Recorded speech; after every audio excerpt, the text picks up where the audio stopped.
Hi everybody, myself Vinod Pandey.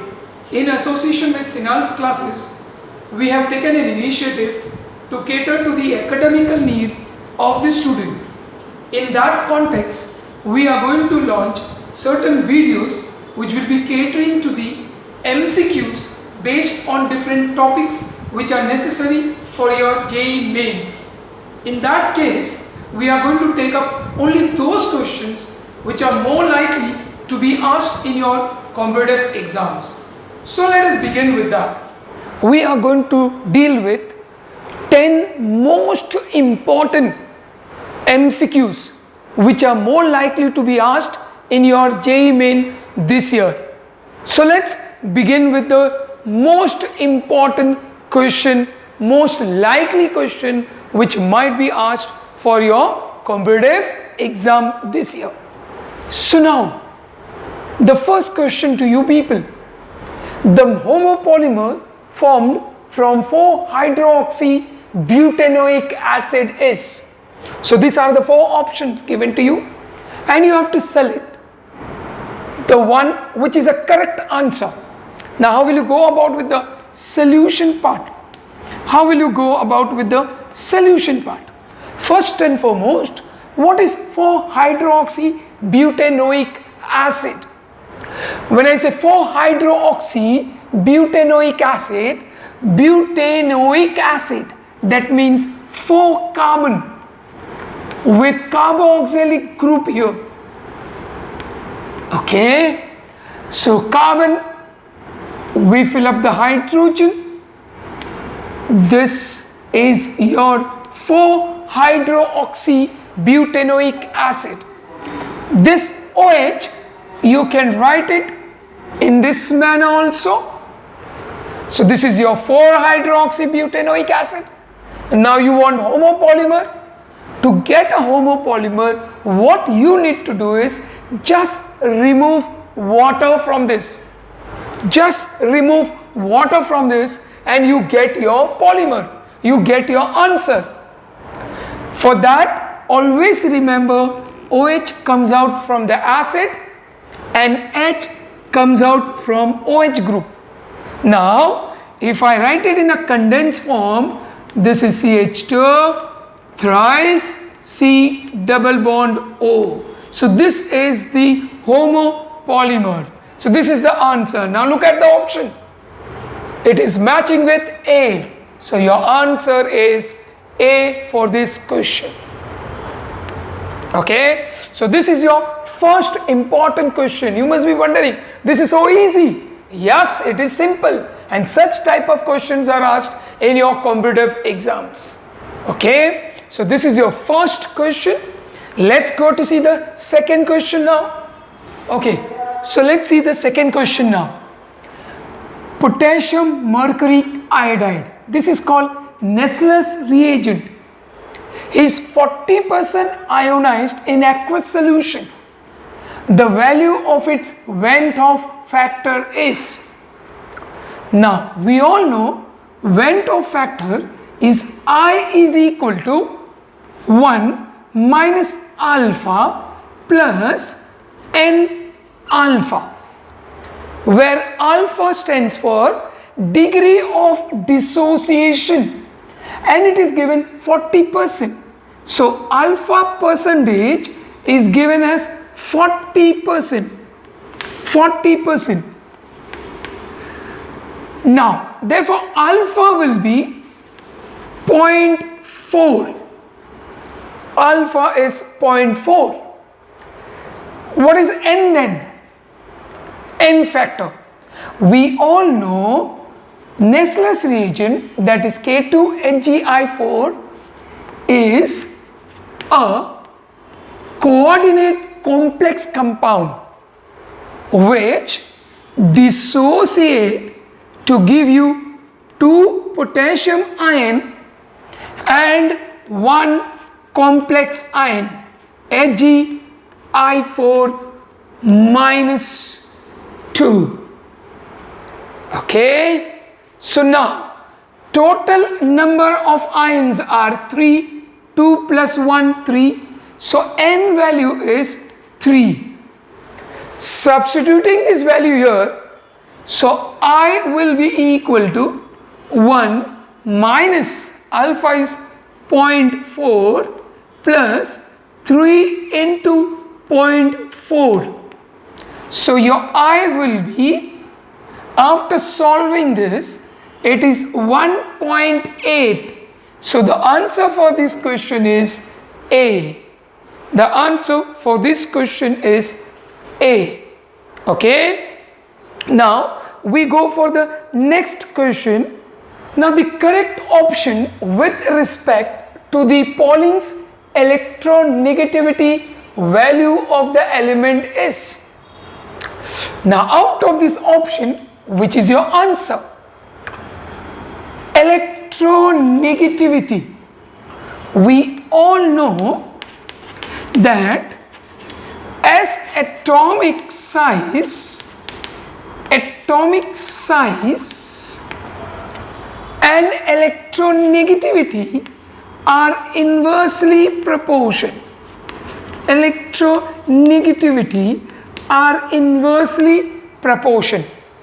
That means as the size will decrease, electronegativity should increase. Now, if you see very carefully, they have indicated various groups. Group 13 elements are there, group 14 elements is there, and group 15, even group 16 elements are there here. Now group 15,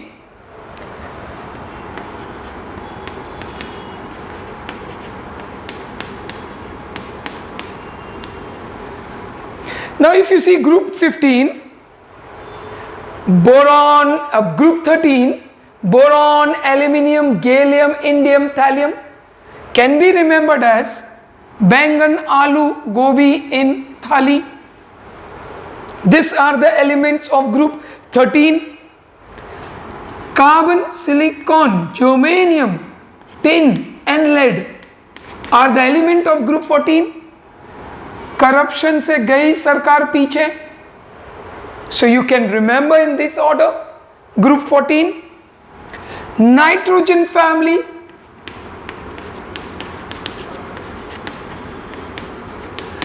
Nitrogen, phosphorus, arsenic, antimony, bismuth can be remembered as nalayak, pagal, alshi, sharabi, battamiz is group 15 elements.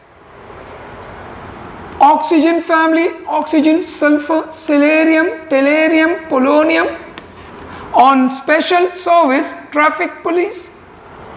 So you can remember all these elements. Now as we know, as we go across the periodic table, the size decreases. Across the period, size will decrease. If size decreases, electronegativity will increase. Now look at the option. Silicon and aluminium. Is electronegativity of aluminium greater than silicon? No, because it is silicon which will be greater than this aluminium. What about gallium and germanium? Yes. Can you see here? As we go across the periodic table, electronegativity increases. Yes. So your answer for this question is B. If you see the other option, sulfur and phosphorus. But in this case, sulfur and phosphorus, the electronegativity, sign ulta jana ji, sign should be above. Sign should be, okay, the options of silarium and tellurium. Silarium here, tellurium here. Okay, so this should not be sulfur, it should be phosphorus with silicon. Okay, so in this case, phosphorus electronegativity will be more than silicon. So the options here will be B, which is the correct option.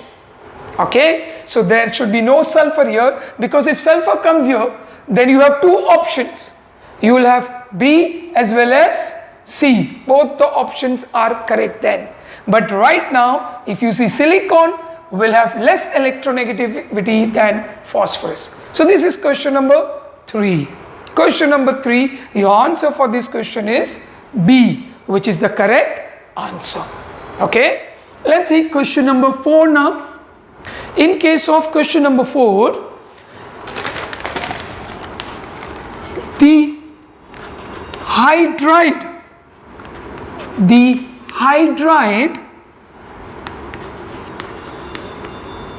that is not electron deficient,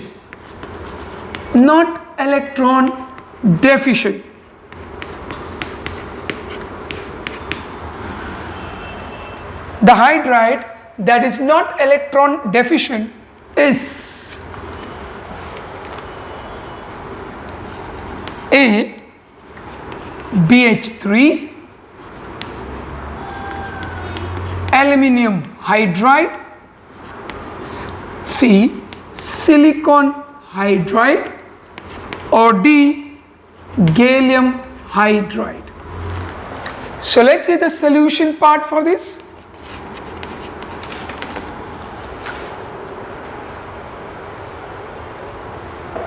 So the hydride that is not electron deficient is, let's take BH3 first. Boron. Boron has 3 electrons in its outermost shell because its atomic number is 5. So 3 electrons in its outermost shell. One it is sharing with hydrogen. So in this case, boron has 6 electrons in its outermost shell. So it has a deficiency of 2. 2 electrons required, 1 pair is required. So this cannot be your answer. What about aluminium hydride? The same way. Aluminium's atomic number is 13. This also has 3 electrons in its outermost shell. So aluminium also is electron deficient. And the one which is electron deficient, they are called Lewis acid. So they are Lewis acid, or also called electrophiles. So these two are electrophiles. What about silicon hydride? Oh, silicon has 4 electrons in its outermost shell. It has 4 electrons in its outermost shell, and 4 electrons are shared by hydrogen. Total comes to 8. So it does not have electron deficiency. So your answer for this is C. Gallium hydride also has a deficiency of electron. Okay, so your answer for this question is C, where all the electrons total makes up 8, which is not electron deficient. So this is question number 4 for you. Let's go to see now question number 5. Now look at this question. Propane 1-ol can be converted to butanoic acid by the following sequence of steps. Which is the correct steps? Which is the correct answer for this? Now when we start with propane 1-ol, I want to convert it to butanoic acid. I want to increase 1 carbon. Whenever you want to increase 1 carbon, you need to take potassium cyanide, KCN. It has to pass through cyanide. So what I am going to do is, let's check it out with the first option. If I treat it with potassium bromide, PBr3, this OH will be replaced by bromide. So we'll get CH3, CH2, CH2, Br. That is 1 bromopropane. After this, if I treat it with alcoholic potassium cyanide, this Br will be replaced by Cn. So you will get CH3, CH2, CH2, Cn. Okay, that is propyl cyanide we get. Now you can do hydrolysis. acidic hydrolysis. And the moment you do cyanide hydrolysis, acetic hydrolysis, you will get butanoic acid. So option A itself is correct. Option A itself is correct. Okay, so this is question number 5 for you people. Question number 6 is the electrode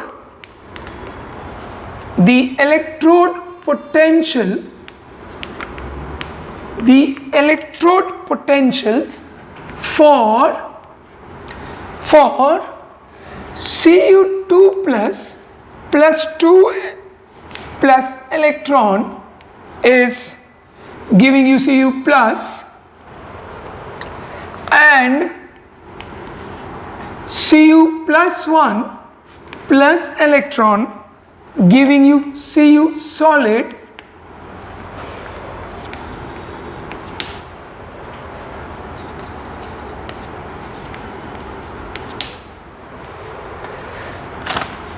are 0.15 volt and plus 0.50 volt, respectively.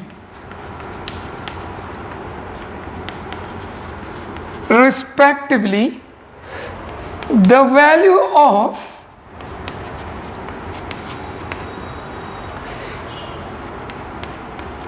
E naught Cu2 plus 2Cu will be A 0.10 volt, B 0.500 volt, C 0.325 volt, or D 0.650 volt. Now, how will you solve this question? Solution. We know that delta G, that is change in Gibbs energy, is given as NFE, where E is the electrode potential, F is the Faraday, N is the number of moles of electron given out. Let's consider equation number 1. Which is given as Cu2 plus aqueous plus electron giving you Cu plus 1 aqueous. For this, the voltage given is 0.15 volt. So delta G1 for this equation will be, N value will be 1, N value is 1, so it is minus 1 into Faraday into what is the value of E here? It's given 0.15. So ultimately this is minus 0.15 F. This is for first equation. Now equation number 2 is Cu plus 1 plus electron giving you Cu, that is solid, aqueous. Okay, for this delta G2 will be equal to, the N value here is 1 again, so it is minus 1 into Faraday into, this time the value of electrode potential is 0.5 0.50 volt, which is 0.50 volt minus. Okay, so this much Faraday, this much Faraday. Okay, now the required equation for us, required equation is, I wanted Cu2 plus to Cu. That means Cu2 plus aqueous will accept 2 electrons and get converted into Cu. Cu solid. For this, delta G will be equal to minus 2F, for which I want the E value. I want the electrode potential value for this equation. I wanted E for this equation. Acha, how will you get this equation? If you see very carefully, equation 1 and equation 2, if you add these two equations, you will get the final equation, required equation. So therefore, delta G will be equal to, of the total, will be equal to delta G1 plus delta G2.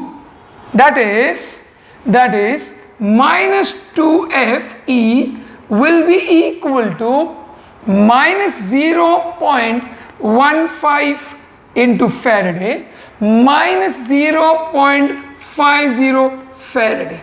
Now what you need to do is, Faraday gets cancelled, so minus 2 E naught will be equal to, F get cancelled, so minus 0.15 and minus 0.5 makes up 0.65. Therefore, the final answer will be, E naught will be 0.65 divided by 2. The answer for question number 6, which we did, is 0.325 volt. Now we go for question number 7. The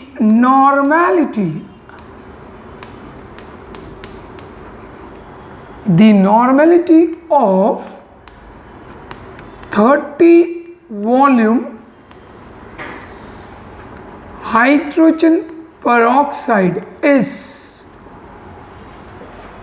options are 2.678 normal, B 5.336 normal, C 8.03 normal, or D 6.85 normal. Now, how to get the solution for this?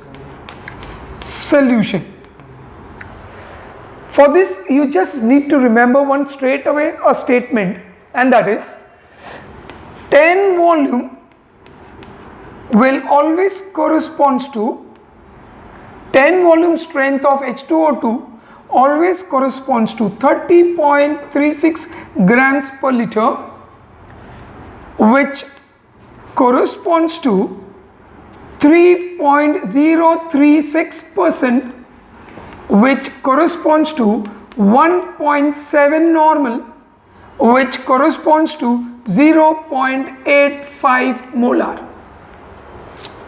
Now look at the question. You are asked, find out the normality of 30 volume strength of H2O2. Okay, take the relationship. 10 volume strength corresponds to 1.7 normal, and they are asking for 30 volume strength. 30 volume strength, what is the normality? So now instead of multiplying it, directly round it up and take this as 2. Take this as 2. 0, 0 gets cancelled. So it is 3 into 2. 3 into 2, your answer comes round about near 6. So look at the option Which option is coming closer to 6? Oh, the answer is B. B is coming closer to it. So your actual answer is 5.336 normal. Okay. So in this way, you can straight away looking at the question, you can get your answers. So this is question number 7. Now we move for question number 8. So let's go for question number 8 now. Indicates by bypassing excess of chlorine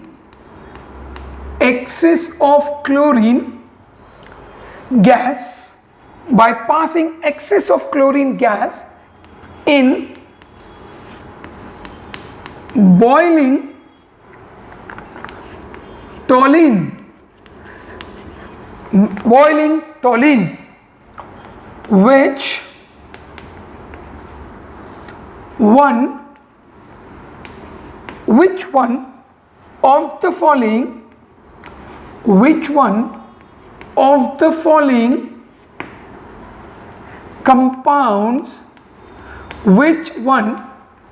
following compounds is exclusively formed? The options are A,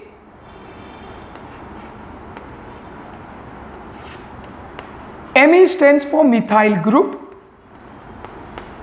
Me stands for methyl. Option B,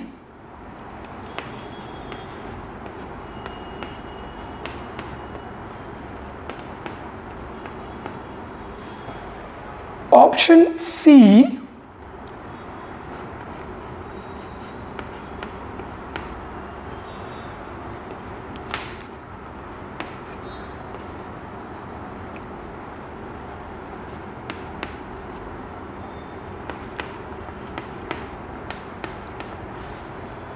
or option D,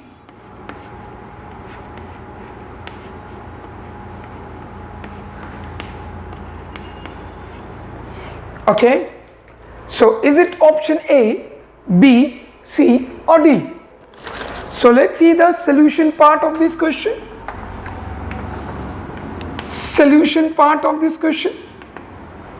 By passing excess of chlorine in boiling toluene.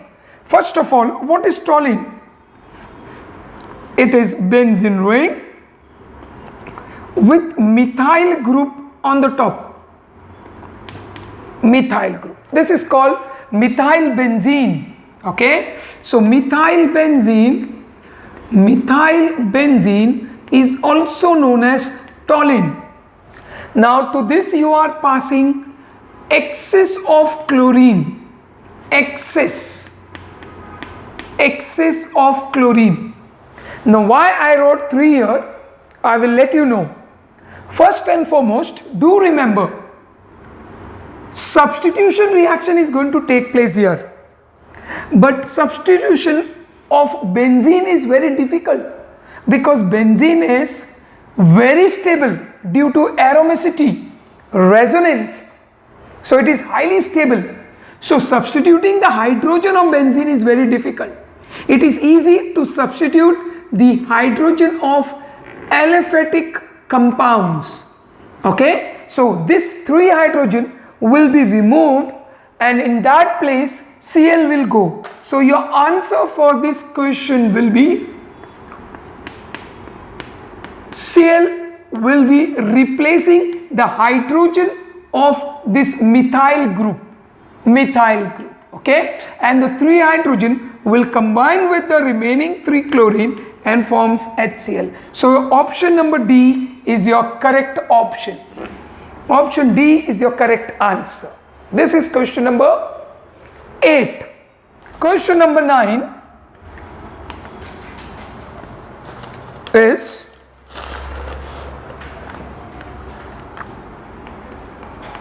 what will be the pH what will be the pH of a 0.05 molar barium hydroxide solution? What will be the pH of 0.05 molar barium hydroxide solution?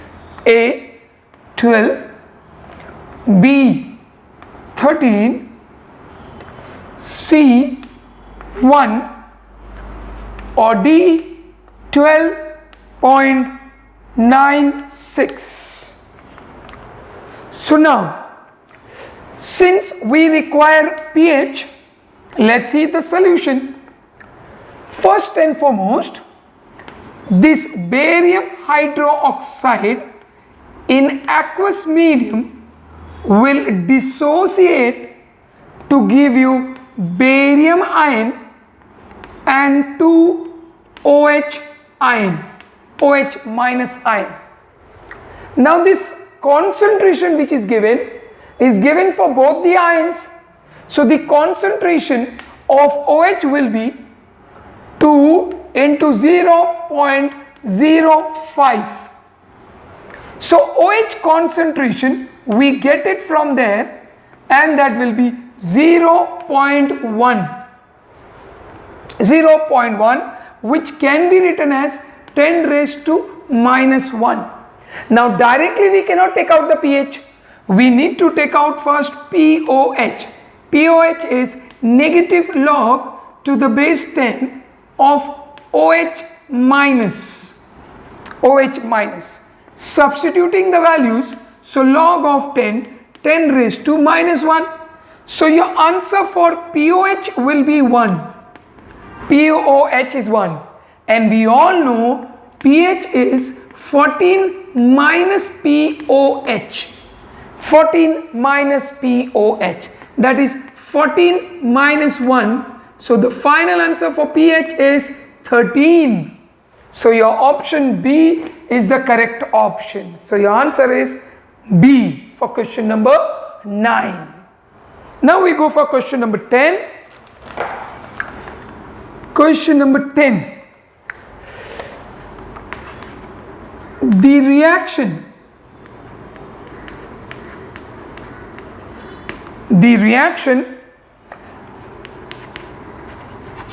MgO solid, magnesium oxide solid plus carbon solid forms magnesium solid plus carbon monoxide gas, for which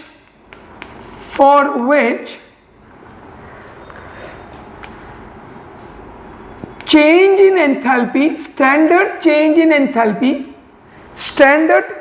enthalpy is given as plus 491.1 kilojoules per mole, and delta S, that is change in entropy is 198 joules per Kelvin per mole, is not feasible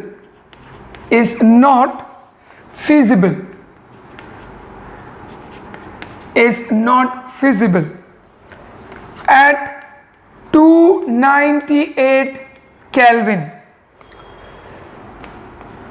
Temperature